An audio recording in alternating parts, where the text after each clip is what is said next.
Charges of sexual harassment against disgraced movie mogul Harvey Weinstein began a revolution, now known as the Me Too movement. Today in Washington, Catholic leaders shared their thoughts on the sexual revolution.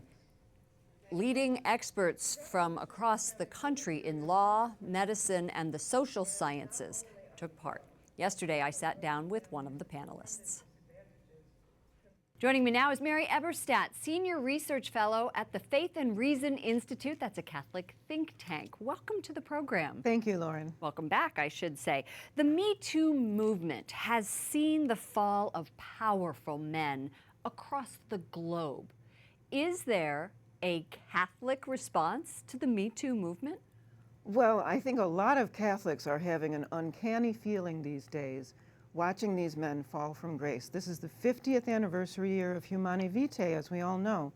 And Humanae Vitae predicted that in a world where the sexual revolution took hold, men would have less respect for women and there would be a lowering of moral standards. This was Pope Paul VI encyclical at the time, which was heralded as an amazing document.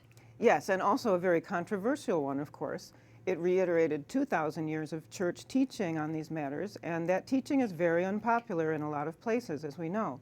But getting back to Me Too, what does it tell us? It tells us that man after man has serially harassed and abused women, thinking that all women are sexually available. In other words, no pill, no Me Too movement. That is the common denominator in all of these cases, is that these men thought they could treat women as interchangeable sexual units. Why would they think that? Because of the ubiquity of birth control. So that's one important way in which the teaching of the church ties into the Me Too movement. Well, if you accept the concept that the sexual revolution was harmful to women, what can women do to reverse the trend? Well, the first thing they can do is stop being bamboozled. One of the most striking things about these cases is that man after man was tied to the progressive movement, tied to pro-abortion politics, sometimes in a very public way. So this kind of progressivism has become a fig leaf for predation.